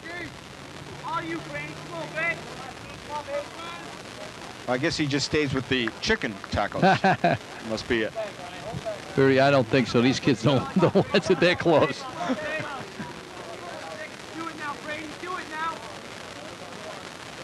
Bettinger leading off first. And a curveball drops in there for called strike three on Brencheski to end the fourth for Joliet Catholic. In the inning, no runs, a hit, no errors, and a man left on. We go to the top of the fifth, and Providence coming to the plate with the bottom of their order, Fenolio, and then the top, Purchase and Pritchard, trailing by one, 3-2. The great rivalry of Joliet Catholic and Providence is well known in all of its sports, particularly in baseball. I talked to both coaches about just that prior to the game. Well, it's, you know, I don't look at it as much as playing Joe Rodriguero as I look at it as playing Catholic High for the regional championship. You know, you're playing against not only this Catholic High team, you're playing against all the other Catholic High teams. You know, the kids grow up with that and they hear that and they know there's a great tradition there, and I think they feel the same way about us. You know, so it's not one team or one coach. It's a school and the rest of the coaches and the rest of the teams that have been there in the past. So, and even now, I think when you get to, that's something you talk about maybe during the season, but when you get to this point, hey, it's, you know, I don't care who's over there. You know, you're playing for regional championship, and it's the right to stay alive and to keep playing. So, you know, I'd be honest with you, whoever's coaching doesn't make any difference. You might think about who's coaching as far as what he'll try to do, but as far as friendships and that really has nothing to do with it. It's a rivalry, and you always want to beat your friends. So they don't have the bragging rights and things like that. And it's always been a big game. And I know what it is to sit on the other side of the fence for 10 years and watch Catholic High and Providence playing root for Providence. And now I'm the coach of Catholic High now, and I'm rooting for Catholic High. But you always want to win it. In my opinion, it's a prestigious regional, and whoever comes out of this deserves a feather in their cap and a good shot to get downstate. Joe Rodriguero and Butch Markells, both from Lewis University, class of '76. Markells, of course, was the NAIA World Series MVP as a pitcher for Gordy Gillespie's Lewis Flyers that back in 1975. Rodriguero was hurt his senior year playing ball at Lewis and was unable to compete. And here's Fenolio, the lead it off for Providence. Hits a hard smash to the third baseman, and Bettinger makes the play on the 5-3 putout. The Joliet Catholic third baseman, Doug Bettinger, making the play, and Fenolio's out to open the fifth. A little bit of a hairy head turn there at third base. He pulled up on that ball early, and he was lucky the ball didn't scoot under his glove, but he recovered. And you know what happens when you know that you almost made an error sometimes, you overcompensate on your throw, and a good thing Curley was over there because it was a low throw, but Curley's sweet with that glove. Well, here is Bobby Purchase, who they call the Gap. Now, it's not because of a gap in his teeth or anything. I think it's because they all purchase their pants from the Gap. I was going to say, probably because of his outfits. Okay, those guys talk about that rivalry. I can remember that my last game as a coach in the regional, or a couple years ago, was against Jaime, and we beat him for the regional. I just did not enjoy that win, to be honest with you, as much as you would normally, because it was against such a good friend. And it's not easy to play against people that you know and respect that well, because you feel bad, really, when the game ends. I mean, during the game, you're fighting them, but then when the game ends, you hate to go across the field and have to give them a hug and say, hey, sorry, we had to be the ones that do it to you. Purchase hits another foul ball down the line. Markelt's E1. Hey, he had another ball in his hand. Give him a break, will you? Did you see the follow through though? He had throwing the ball back in, just like the old days. Tell you right now, you put him on the mound right now, nobody would touch him. That guy's got throws cannons.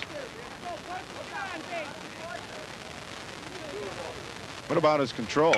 Another deep shot by Bobby Purchase to left field. This is his third deep shot to left today, but all have come out the same and out.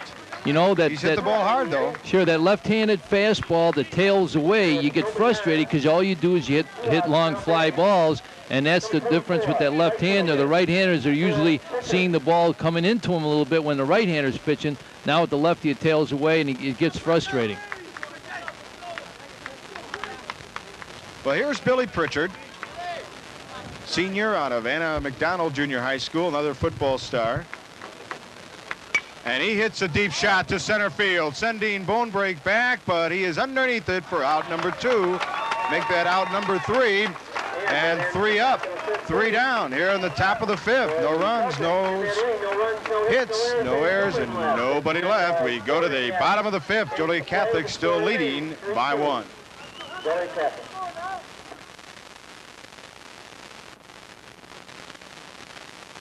Are huddling around the backstop talking about the days when they wore the uniform. I'm sure there's a lot of former ball players. I've seen a number of them here already. Mike Papirski standing there with the crutches. I don't know what happened. Had a great year at Lamont. Got down to the regional championship, I believe, Joe, and then was out. But Chicago Christian. For his first year, he should be proud of himself. Like Mike, my understanding, hurt an ankle, turned an ankle very badly. Run away from his wife? Is that what it was? Prior to the, I don't know why he'd run from her, prior to the regional semifinal, and his assistant coach, Nick Adelman, had to coach that regional semi for Mike. I didn't know that. And did a nice job.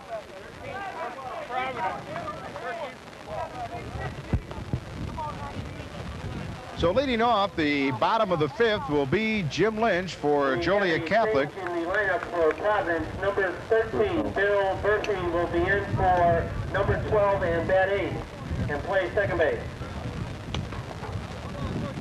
Now batting for so Bill Burfing comes in to replace John Ward at second base for Providence, and Lynch hits the first one into center field, and underneath it is Eric Dantzler for quick out number 1 here in the bottom of the 5th. So Lynch flies out to the center fielder Dantzler for the first out in the bottom of the 5th. 3-2 Joliet Catholic. A lot of putouts by the outfielders today, and specifically center fielders. Bonebreak, I think you just told me, had 5 putouts on the day, and of course Dantzler's had a couple there. I don't know what that tells you, but you know they're getting him hitting the ball in the air a little bit. The hitter for Joliet Catholic, Jeff Bonebreak, against Brian Fonseca on the hill. Bonebreak has hit into an inning-ending double play and a deep fly ball to center field. He hits a high fly ball to left field. Schley comes in and makes the catch in shallow left center for 2 pitches and 2 quick outs in the bottom of the 5th. Bonebreak flies out to Jeff Schley in left field. So this game is moving along. I thought it was kind of slow at the beginning, and I looked up and, hey, it's the 5th inning. I didn't realize it. And the ball, you know, the pitchers are starting to get to the point where they're getting people out a little bit in a quicker fashion. They're not getting behind the hitters as much. So Fonseca has just thrown 2 pitches this inning. He's got to feel good about that. Here's Curly McGraw. Outstanding football player, is a captain, all-conference on the state championship team. In fact, Curly has always fantasized being a captain, all-conference basketball player. He should be in the Pistons the way with that body. And he hits a shot to the shortstop. Keeping it in front of him, Matson makes the long throw and the put out on McGraw at first. Providence shortstop Jeff Matson throws McGraw out after a tough play at short, and another 1-2-3 inning here in the fifth. No runs, no hits, no errors, nobody left. We go to the top of the sixth. Still Joliet Catholic leading the Providence Catholic Celtics 3-2.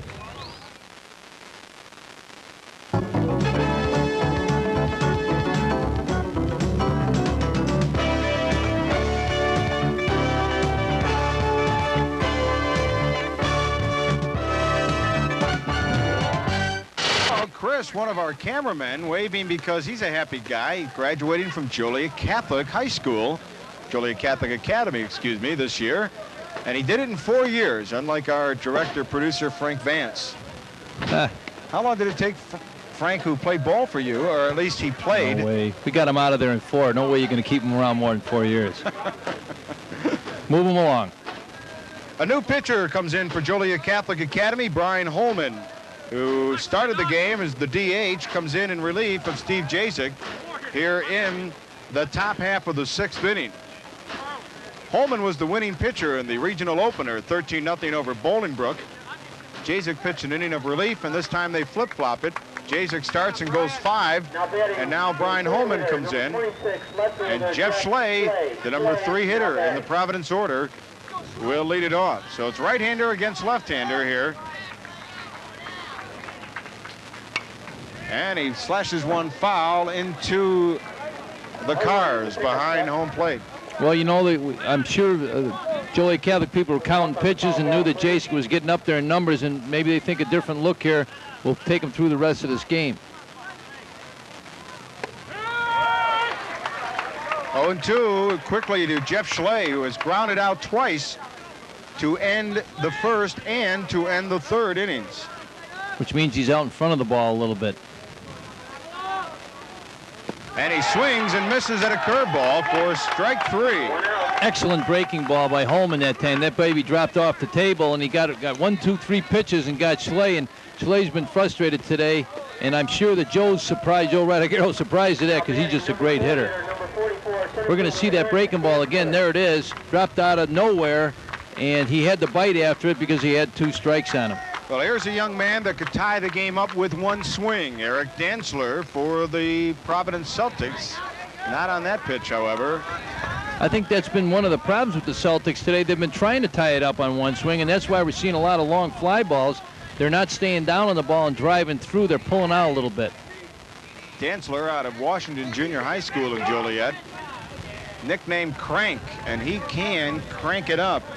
Dantzler leading the team with 5 home runs and 41 RBIs, batting a hefty .395. This curveball drops in for called strike 1. Well, this is a key inning right here because they had 3, 4, or 5 coming up, down a run, and I'm sure Butch knows that, and he'd like to get something going right here. All-state baseball player, Dantzler, last year as a junior. All-area basketball player for Coach Dick Mandela, the assistant baseball coach for Providence, who will continue on as assistant baseball coach next season and continue to be head basketball coach rather than take over the head coaching job on the baseball diamond. So hard to do Butch 2 Markell's sports. leaves. Head coach in 2 sports is so difficult these days because of the way we approach things. One point we want to make, or just think what kind of lineup Providence would have Jeff Baranowski was able to play. I really feel a draft possibility in the unfortunate accident earlier in the year. And Dantzler draws a walk here with 1 out in the top of the 6th to bring Jeff Matson to the plate. You bring up an interesting story about Jeff Baranowski, the outstanding outfielder from last year who was severely injured in an auto accident last summer, was in a coma for well over a month. But he has worked out with the team this spring. He was up and around, became a part-time student while a full-time rehab in the hospital, but has worked out with the team periodically this year. In fact, the Illinois High School Association is reviewing Jeff's case to possibly allow him to be eligible as a 5th-year senior next year. That would be a shame if they didn't allow that. He's had great support from his immediate family as well as his Providence family, and he deserves to play another year. It's a great story, Jeff Baranowski. Talk about courage, tremendous dedication and love.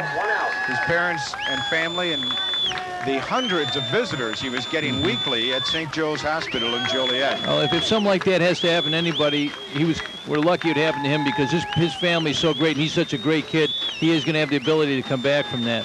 There's another Jeff Matson. He looks at another ball, 2-1. Matson, the junior out of Homer Junior High School. Well, I wonder if Butch is going to think about sending Dantzler here to get him in scoring position, especially with the right-hander on the mound now. You got to get him moving here, and we'll see what happens. Dantzler with 8 stolen bases on the season. Here's the 2-1 delivery from Holman. And it's a called strike 2 on the outside corner. Evens up at 2-2. No, it's 2-1, Joe. Excuse me, 2-1. Tim Kerr corrects the scoreboard. Matson looking down the third baseline for Butch Markelt's calls. His signals were many. One of them meant something. You should know all those signals, but they probably changed because they're playing against each other today. They have to change the signs because a lot of times we had the same signals. Throw back over to first. Dantzler is back in time. But Jack, when it comes to the signals that the coaches give to the players, whether it be from the dugout or the third base coach's box, is it really just the indicator that changes?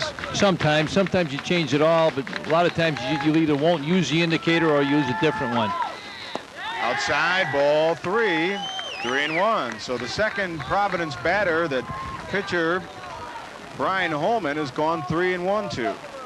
The other thing about signals, a lot of times we use verbal signals as well as visual signals. So you have another option that if the other team knows your visual signal, you just use verbal calls and you can get the message across that way. 1 out in the top of the 6th. 3-2 Joliet Catholic. Providence at bat. A runner aboard, and now 2 runners aboard as Brian Holman has walked 2 runners, and a pinch hitter will come up for the Providence Celtics. This is Clint McFarland. Clint McFarland is pitch hitting for the Celtics in this RBI situation. So McFarland will pinch hit for the DH Mike West.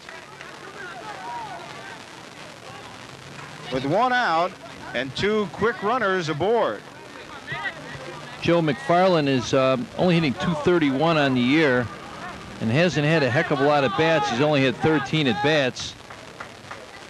And Butch must be pulling a hunch here, feeling that McFarland might be more effective in this situation.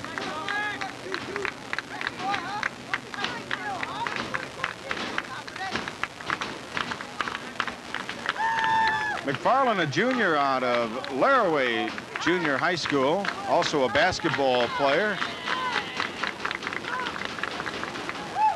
And it's a called strike 1. A big curveball from Holman. He throws some good ones this inning, but he's mixed it in with a lot of pitches out of the strike zone, especially his fastball, and he seems like he wants to go back to his breaking ball here.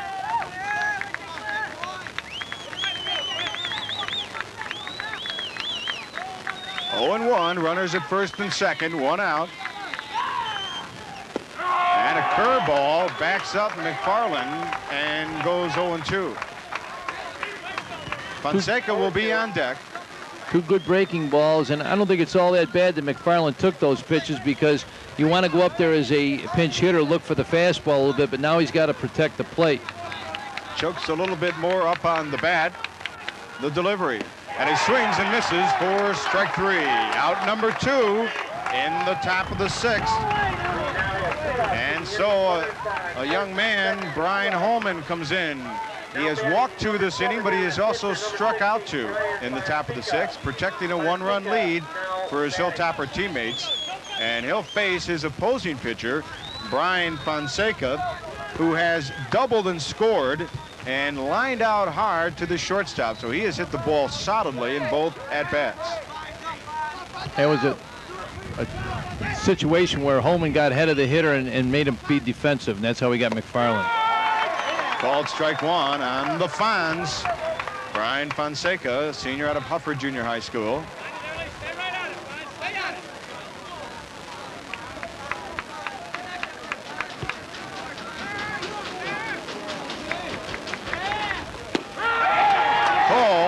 strike 2. In fact, I ask a lot of the players if they could change anything in the world, what would it be on their bio cards they give me? And Fonseca says he would like to be able to play baseball with Jeff Baranowski again. The Bear, they call him. I'm sure a lot of these kids feel that way.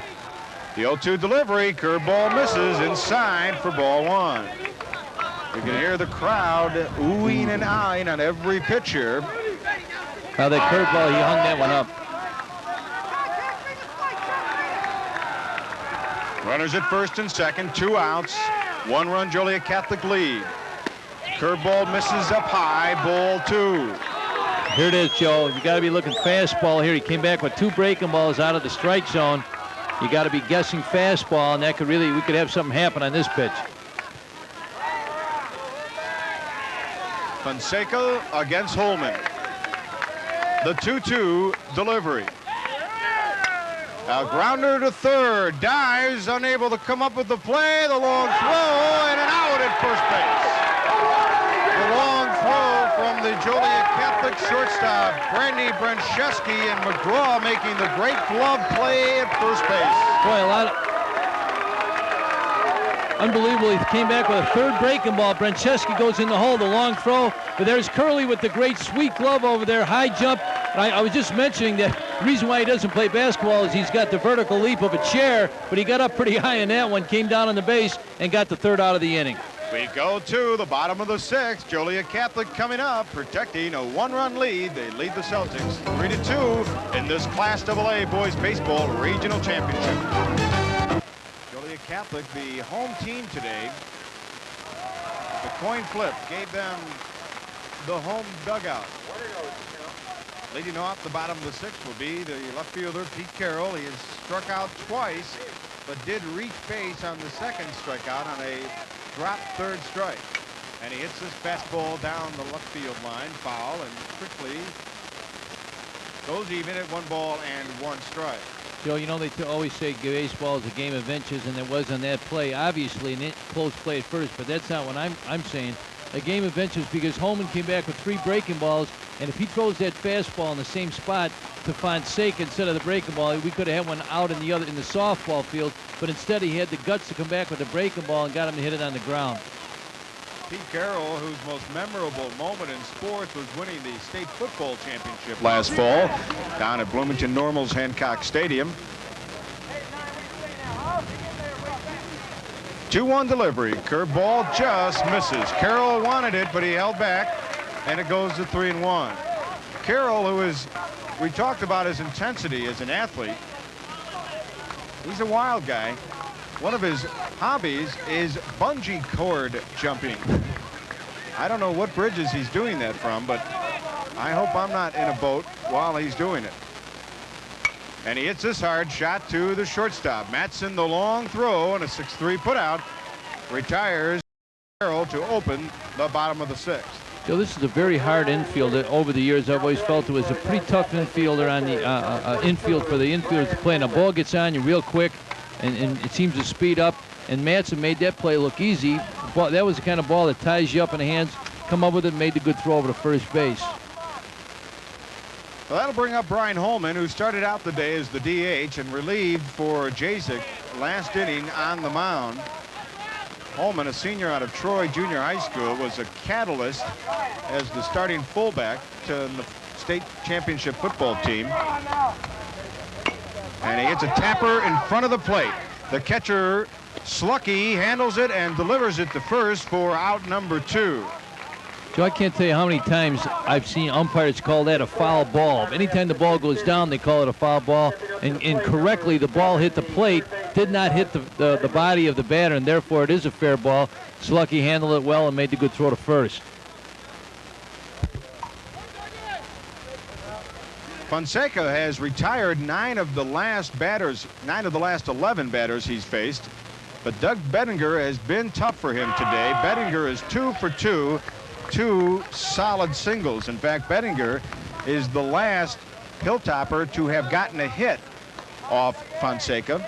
I'm sort of surprised the way they're playing him. They're playing the shortstop shaded towards second. That must be the way they're going to try to pitch him, maybe low and outside, which is where Fonseca's been with the first 2 pitches. Fonseca proving to us and to all onlookers the humidity is not bothering him. He appears to be getting stronger as the game goes on.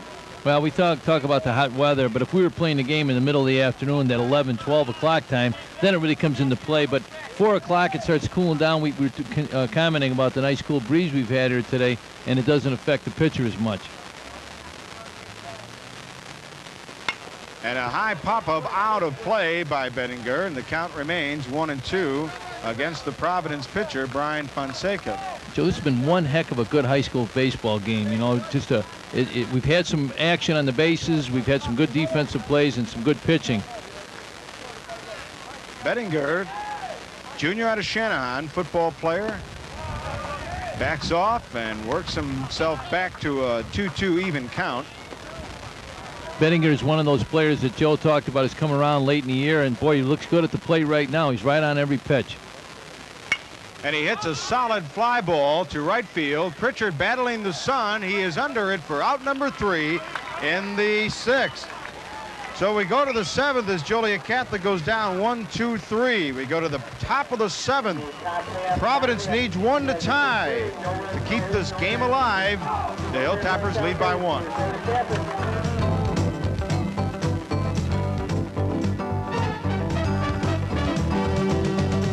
Lockport as the Hilltoppers leading the Celtics 3-2 as we go to the top of the 7th.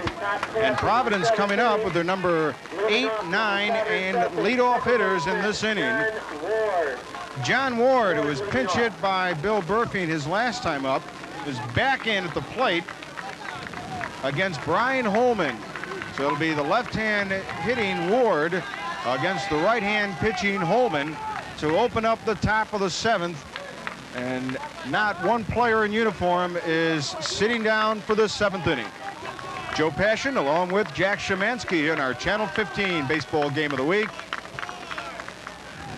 Glad to have you along, and glad to say thanks again to our good friends at Marshallone's Pizza for their delivering of the pizza to our TV crew out here, Haas Gassan and Jim Bartholomew. Great pizza. Didn't get any. What's the story? Well, you know, Vance gets a hold of that, and you know, he never eats during the day, so that Italian hunger takes over. So we got the rally. We usually have the rally caps on. I wonder what the Celtics have going over there today. Up high for ball 2. We're probably in what's called catch-up baseball, where you're up there looking. Now he'll be looking to hit this ball, but if we get to 3-1. I'll be real surprised if he swings at the pitch. Ward, a football standout out of Oakview Junior High, pops it up into short left. The left fielder makes a basket catch on the play. Pete Carroll had to come in and call off the shortstop, and Ward pops up to Carroll in left field. Kind of a shaky play there. Bencheski did not get a good jump on it going back, although the left fielder should be calling him off. And here it is again. This ball's popped over to shortstop's head. And you could see where Brandy was turned the wrong way, and he gave way to the left fielder, but he had to turn the glove over at the last minute and almost dropped the ball. So here's Joe Panolio, who has a hit and a ground out to his credit today, and he backs off on ball 1. Joe, he hit a bullet earlier in the game to right center, if you remember, and has had one of the few hard hit balls for the Celtics today. Fino, a senior out of Oakview Junior High School, another football standout, also a member of the National Honor Society. Outstanding student. In fact, as Holman evens the count at 1-1. Joe, we were definitely in catch-up baseball. First ball was a ball. They were taking all the way on that pitch, but Holman was able to get it over. The delivery outside for ball 2. Finolio, who will be playing football at Valparaiso University. That's where Tom Horn, the former Joliet Junior College football coach and athletic director, is now coaching. And a shot behind us into the screen, and the count evens at 2 balls and 2 strikes.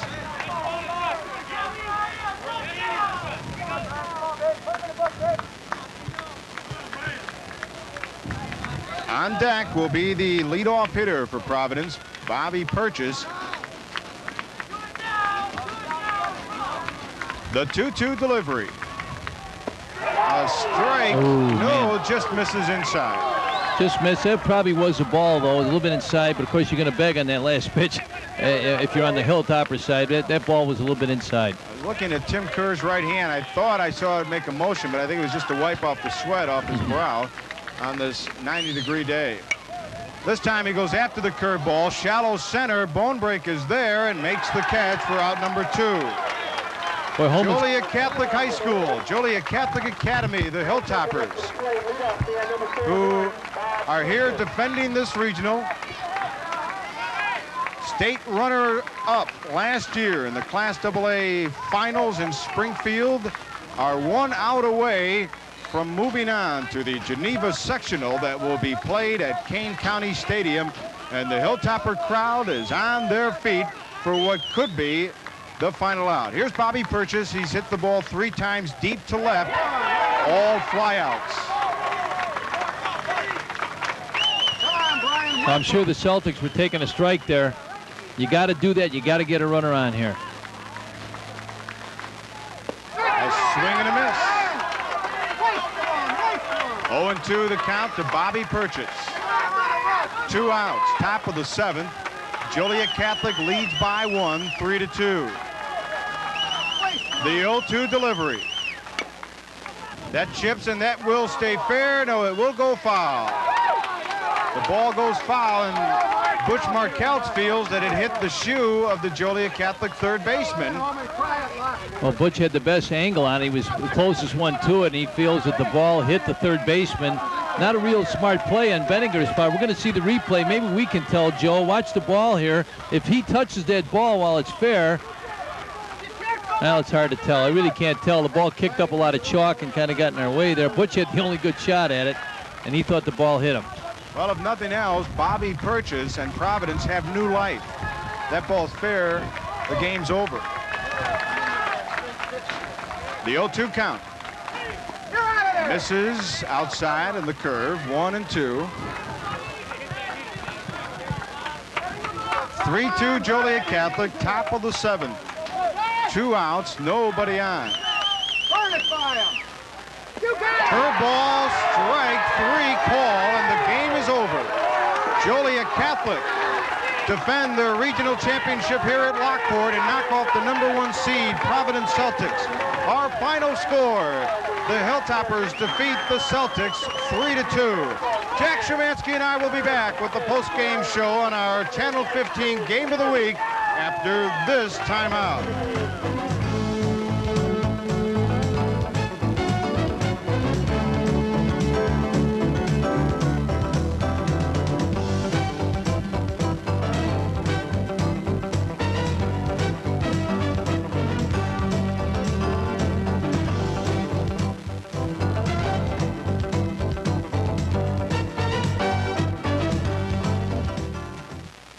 Communities with exclusive local programming.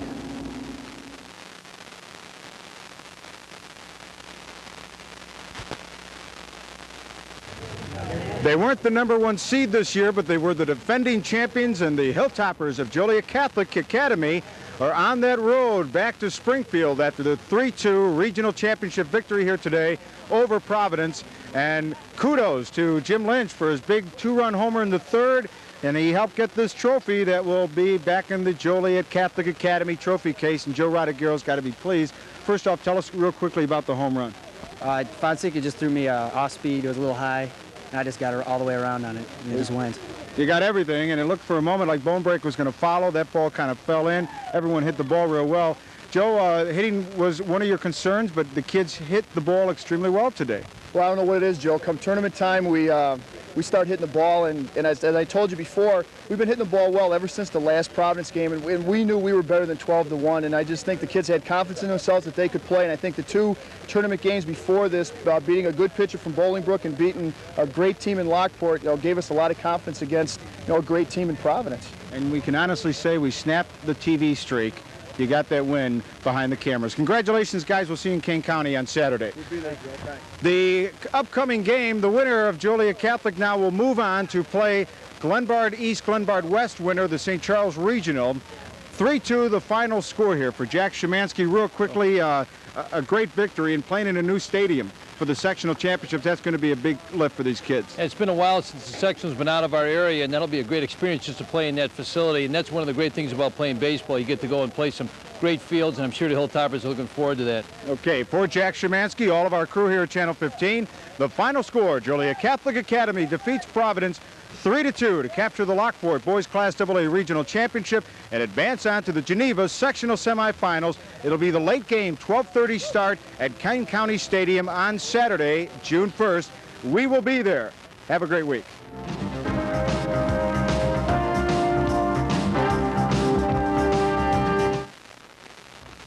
Hi.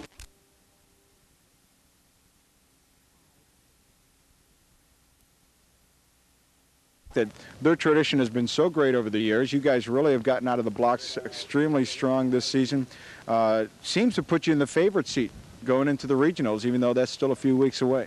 Yeah, it felt really good to beat Catholic High. I was waiting for a long time to pitch against them. It was a real good win for the whole team. And the Catholic High tradition also still something that gets you guys up no matter what the sport?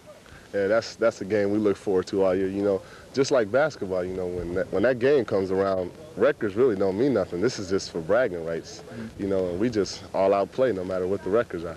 Now you guys are going to the weight room from here? Maybe McDonald's first. Okay, guys, you have a good one, all right? Congratulations on a great outing. Jack, why don't you come on in here? Here's the final totals today for Providence, 12 runs on 11 hits, 1 error. They'll have 3 men aboard. The winning pitcher, Brian Fonseca, now 3-0 on the season. And, of course, the big hit again came in that 5-run second inning for Providence, a 3-run shot over the center field fence by Eric Dantzler. And the Celtics now go 15-3-1. And for Joe Rodagiro's Hilltoppers of Joliet Catholic Academy, they fall to 10-9. The numbers there, 1 run on just 2 singles, 2 errors, 6 men left aboard. The losing pitcher, Brian Holman, falls to 3-3. Real quickly, Jack, the tradition continues. There'll be other games. Of course, it'll go the other way. You saw that in your years as Joliet Catholic Academy. But what areas do you see that the Academy really has to improve on to make their presence known come playoff time? Oh, one thing, I think they're mentally down. We've seen them now. They just look like they're dragging a little bit, and they don't believe that they can win. And that's something that you got to find a way to get back and battle a little bit more. They've got to work on all facets of the game, and the 2 games we've seen them, they just didn't do too much right. And I know Joe is really struggling because he's a hard-working guy. He'll go back and just keep battling and see what they can do. And very briefly, Providence, of course, seems to be in the favorites role. Is that a bad thing to have here at midseason? No, you want to be right now. All year we were, these 2 programs have always seemed to be in the favorites role, and I really like Providence. They did from the beginning of the year. I think they'll be right there at tournament time. I think they want to keep working hard. You want to be the #1 seed in the tournament. Okay, for Jack Szymanski, I'm Joe Passion. Final score here from Deeden Field. Providence defeats Joliet Catholic Academy 12-1. Join us next week on our next high school baseball game of the week featuring Lockport and Romeoville. Good night, everyone.